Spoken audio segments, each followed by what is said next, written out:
Jokowi membuka pidato kenegaraannya dengan menyinggung krisis pandemi COVID-19. Presiden menyebut pandemi seperti api yang bisa membakar dan sekaligus menerangkan. Di saat yang sama, Presiden juga menyampaikan pemerintah terbuka terhadap kritik yang membangun. Untuk membaca pesan politik apa yang ingin disampaikan Presiden lewat pidatonya pada hari ini, kita akan ulas bersama dengan Kang Gun-Gun Herianto, analis komunikasi politik dari UIN Syarif Hidayatullah. Selamat malam, Kang Gun-Gun, apa kabar, Kang? Sehat? Selamat malam, sehat Mas Renhat. Baik, Kang Gunggun, langsung saja. Kita tadi melihat dalam pidato Presiden banyak menyinggung atau menyebut kata pandemi dan juga soal kesehatan. Tentu ini merujuk pada situasi yang tengah kita hadapi saat ini. Apa pesan politik yang mungkin tadi Kang Gunggun baca dari rangkaian pidato kenegaraan Presiden Joko Widodo pada hari ini, Kang? Oke, pertanyaan menarik dan saya pikir begini, pidato kenegaraan yang setiap tahun disampaikan untuk tahun ini punya dimensi-dimensi yang menarik untuk dianalisis. Yang jelas yang pertama, titik tekan pidato tadi pagi itu lebih pada aspek patos dan aspek logos ya. Patos itu emosi dan logos itu argumentasi dan alasan, dengan background pandemi yang tentu menjadi problem serius pemerintah dan bangsa ini. Kalau saya petakan, Mas Renhat, itu ada dua sisi. Pertama sisi skema pidato, kemudian yang kedua sisi substansi. Saya analisis dulu dari sisi skema ya. Saya lihat ada 5 poin di skema. Pertama eksordiumnya, pendahuluannya. Itu pertama Pak Jokowi itu fokus pada memosisikan pandemi ya dari aspek yang lain, lebih memosisikan semacam bahwa pandemi ini betul tantangan, tetapi juga di sisi lain bisa menjadi satu momentum gitu. Misalnya terlihat dari kalimat krisis, resesi, dan pandemi itu seperti api begitu. Kalau kita bisa itu kita hindari, tetapi jika hal itu tetap terjadi maka bisa banyak hal yang bisa dipelajari. Kurang lebih konstruksi kalimatnya seperti itu. Ini upaya untuk mengawali pidato yang sebenarnya pengalihan beban sekaligus bisa menjadi cara persuasif mekanisme pertahanan diri. Itu di eksordiumnya. Kemudian di narasionya, di pemaparan ya, itu saya lihat Pak Jokowi memberi tekanan ya pada akselerasi penguatan kelembagaan. Misalnya bicara soal dia menyebut kapasitas lembaga negara yang terkonsolidasi. Contoh kalimatnya kita bisa dengar misalnya selama 1,5 tahun diterpa pandemi kurang lebih ya, kalau ingat saya kalimatnya begitu.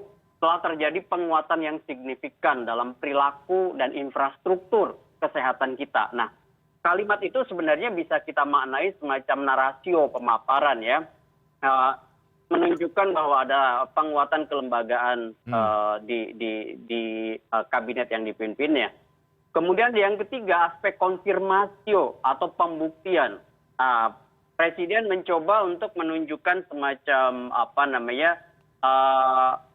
bukti-bukti bahwa negara, pemerintah dalam konteks ini itu bekerja. Misalnya kalimat itu muncul dari yang tersampaikan, kapasitas kelembagaan negara dalam respon pandemi semakin terkonsolidasi dan bekerja responsif. Kurang lebih itu ingin menunjukkan semacam upaya pemerintah Jokowi dalam konteks ini sebagai konfirmasi. Kemudian yang keempat itu soal reputasi atau pertimbangan ya. Misalnya bagaimana Presiden menyodorkan soal konsep hilirisasi, investasi, ekspor gitu ya, dan akselerasi implementasi Undang-Undang Cipta Kerja.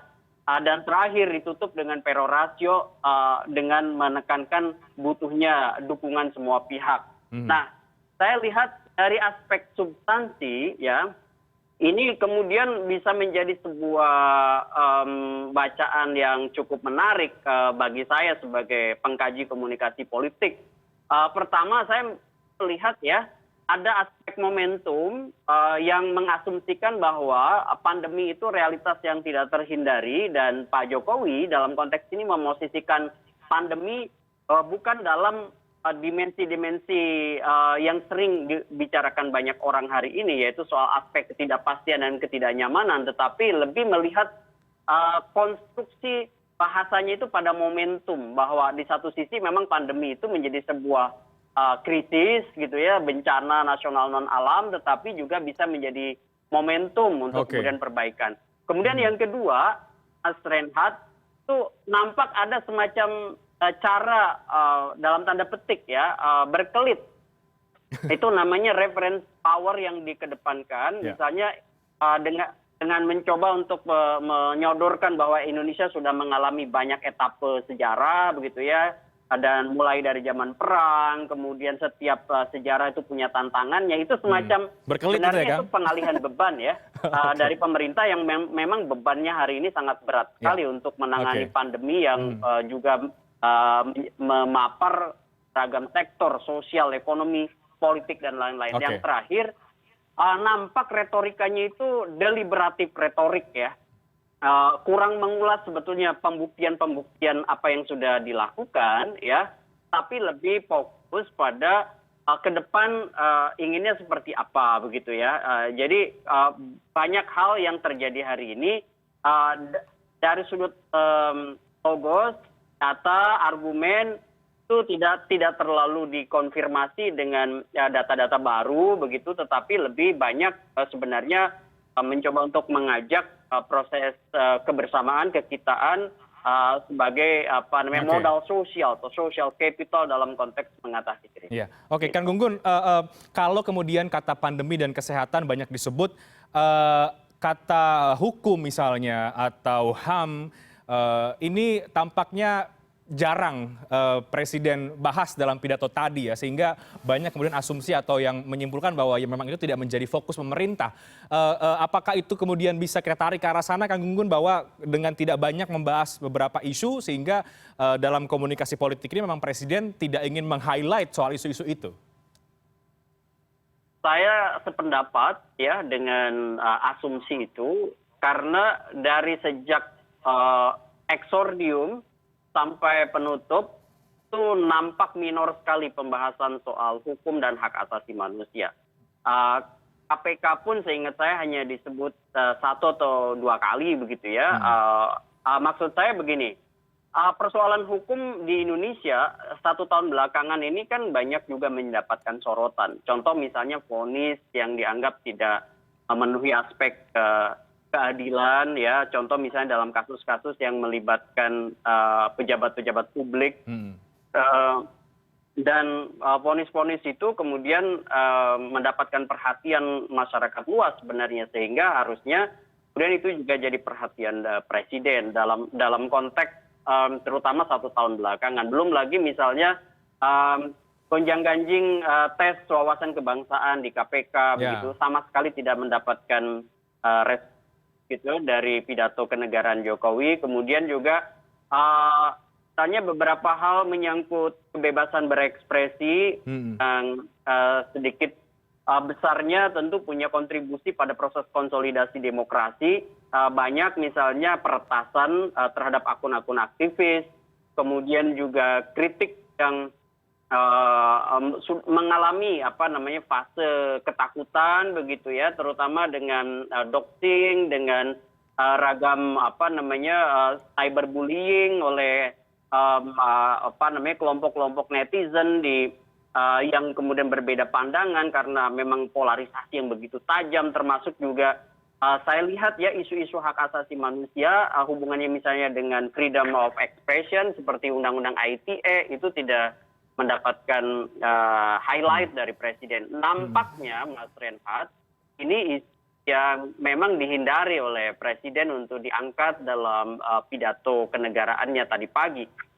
Kenapa? Saya lihat misalnya salah satu yang nampak juga jarang di-highlight oleh Presiden sejak pidato kenegaraan tahun lalu ya, di tahun 2020 juga sama, saya lihat menyangkut hukum dan hak asasi manusia. Padahal misalnya Presiden sudah menegaskan misalnya soal sikap seorang Jokowi sebagai kepala pemerintahan, sekaligus dalam konteks ini ada kepala negara dalam upaya misalnya menjadikan KPK tetap kuat misalnya. Tapi di sisi lain ada tes wawasan kebangsaan yang secara prinsipil itu menurut saya banyak ditanyakan oleh kelompok pegiat demokrasi. Nah ini kan harusnya dan sikap presiden juga menjadi jauh lebih clear, terutama dalam konteks bagaimana penyikapan Pak Presiden menyangkut hal ini. Oke, jadi isu pandemi dan kesehatan memang menjadi fokus saat ini, tapi jangan sampai kemudian dari pidato itu menjadi dalam tanda kutip tadi Kang Gun katakan ini berkelit terhadap isu-isu yang lain yang sebetulnya juga tidak kalah penting dan menjadi diskursus di ruang publik ya Kang Gun untuk isu-isu yang tertentu tadi itu. Bagaimana Kang? Iya betul. Saya lihat ada semacam kalau kita petakan dengan kata kunci, kan kata kunci yang tadi banyak menonjol dalam pidato Pak Presiden itu pertama soal modal sosial gitu ya, bahwa penting kebersamaan, penting kepercayaan publik gitu ya. Yang kedua kapasitas lembaga negara yang terkonsolidasi dan responsif itu menonjol sekali dalam narasi Pak Presiden. Kemudian yang ketiga soal reformasi struktural, terutama dalam memperkuat pembangunan ekonomi yang inklusif dan berkelanjutan. Itu juga nampak benang merahnya itu kuat. Tetapi bagaimana misalnya mengonsolidasikan demokrasi dalam konteks penguatan institusi hukum, termasuk juga penegakan hukum yang berkeadilan serta penuntasan misalnya kasus-kasus hak asasi manusia yang besar kasusnya yang tidak pernah terselesaikan dari masa lalu dan itu juga seringkali dihindari dalam pidato-pidato kenegaraan setiap tanggal 16 Agustus. Kemudian juga yang up to date sebenarnya adalah peristiwa-peristiwa 1 tahun belakangan yang memang membutuhkan semacam respon presiden seperti misalnya bagaimana KPK saat ini dan ke depan kemudian bagaimana misalnya sikap presiden pada saat memimpin kabinet dalam merespons misalnya ada beberapa menteri 2 menteri di periode kedua ini yang terlibat kasus korupsi misalnya ya kan. Apakah misalnya presiden menyampaikan dengan tegas bahwa permohonan maaf atas 2 menteri yang terlibat kasus korupsi ini dan ke depan tentu harus ada cara untuk kemudian FCR finding conclusion recommendation yang lebih preventif menyangkut evaluasi menteri-menteri yang punya indikasi terlibat korupsi. Baik Kang, tadi kan di awal Kang Gun menyampaikan ada aspek emosi ya yang Kang Gun baca dari pidatonya Presiden. Ini tercermin dari apa nih Kang? Dari pilihan katakah atau dari gestur atau dari apa? Pertama tentu dari aspek manajemen forum kan Pak Jokowi menggunakan pendekatan budaya, ya kan Mas Renhat, ya kan? Bisa lihat misalnya menggunakan ya seperti tahun lalu juga yang bedanya tahun ini kan mengangkat budaya Baduy ya, dengan pakaian, dengan kekhasannya ya, dan itu disampaikan bukan hanya di simbol pakaian tetapi juga di ucapan presiden di penghujung kenapa harus menggunakan baju adat itu. Kemudian yang kedua, aspek emosi itu terlihat dari sejak pembukaan sebenarnya kalimat pembukanya itu setelah formal menyapa para pejabat yang hadir kan langsung pada bahwa krisis ini kan sebenarnya suatu hal yang tidak bisa dihindari gitu ya. Ya betul, itu realitas yang betul sekali. Tetapi yang maksud saya kemudian membawa ke aspek emosi itu sebenarnya sentuhan pernyataan presiden itu lebih diarahkan pada bahwa krisis itu memang harusnya gitu ya menjadi momentum bersama untuk mungkin mengakselerasi inovasi, mengakselerasi ragam the new normal life, kehidupan kenormalan baru dalam kehidupan begitu ya. Lain-lain. Di aspek diksinya juga banyak sekali muncul yang sifatnya itu menyentuh emosi gitu ya. Contoh misalnya soal bagaimana ini gitu ya harus dihadapi secara bersama-sama gitu ya. Kemudian ini Di satu sisi kita sudah melewati sejarah yang cukup panjang dan setiap sejarah itu punya tantangannya sendiri. Aspek tantangan itu kemudian bisa berbeda-beda. Dan ini kan sebenarnya tidak bicara banyak soal apa yang sudah dilakukan pemerintah dengan basis data yang kemudian terelaborasi dengan cukup rinci sebenarnya. Pidato tadi kan contoh misalnya tidak banyak bicara soal data apa bantuan sosial yang sudah dikeluarkan pemerintah itu berapa, ya kan. Kemudian bicara soal bagaimana tadi kan bicara soal konsolidasi infrastruktur kesehatan, tapi kemudian juga tidak merinci proses konsolidasi infrastruktur kesehatan itu apa. Artinya dia memang masuk ke logos argumentasi, tetapi sebenarnya tidak sampai betul-betul basisnya itu memperkuat data-data yang rinci begitu. Sehingga saya lebih menilai patos, emosi lebih dominan. Logos ada argumentasi, ya, meskipun tidak terlalu kuat di aspek yang lain. Contoh misalnya bicara soal kredibilitas komunikator sebagai komunikator pemerintah. Kan Presiden Jokowi sebagai komunikator pemerintah, ya. Dalam konteks ini tentu rincian data itu tidak menjadi basis utama maksud saya tadi dalam pidato Pak Presiden. Oke, jadi aspek emosi membahas kemudian banyak fokus ke pandemi dan kesehatan, tapi di sisi lain aspek argumentatif atau logosnya tadi yang ini masih menjadi catatan dari pidato kenegaraan yang disampaikan oleh Presiden pada pagi tadi. Menarik, Kang Gunggun, analisis Anda terhadap pidato Presiden. Saya kasih contoh satu aja misalnya. Singkat, Kang, apa? Saya kasih contoh satu misalnya soal bagaimana vaksin gratis begitu ya. Yang kenapa kemudian Pak Presiden di aspek konfirmasi kan menyebutkan bahwa ada perbaikan kapasitas kelembagaan negara dalam respon pandemi misalnya ya dengan konsolidasi yang lebih responsif ya. Tetapi kemudian misalnya dalam satu kasus saja bagaimana kapasitas itu harusnya terkonfirmasi pada saat vaksin gratis itu kemudian menjadi polemik ya. Maksud saya vaksin berbayar ya. Contoh misalnya bagaimana kasus vaksin berbayar itu kan cukup menjadi kebingungan di masyarakat ketika awalnya misalnya gotong royong lewat perusahaan, tapi tiba-tiba ada vaksin berbayar individu. Nah itu kemudian kan proses komunikasi publiknya menurut saya harus perbaiki. Baik, gitu. Menarik Kang Gunggun, mudah-mudahan masyarakat ada perspektif yang lain yang kemudian sudah kita bahas dari apa yang disampaikan oleh Presiden Jokowi di pidato kenegaraannya pada hari ini. Terima kasih banyak Kang Gunggun Herianto, analis komunikasi politik, sudah bergabung bersama kami pada malam hari ini. Sehat-sehat, Kang. Ya.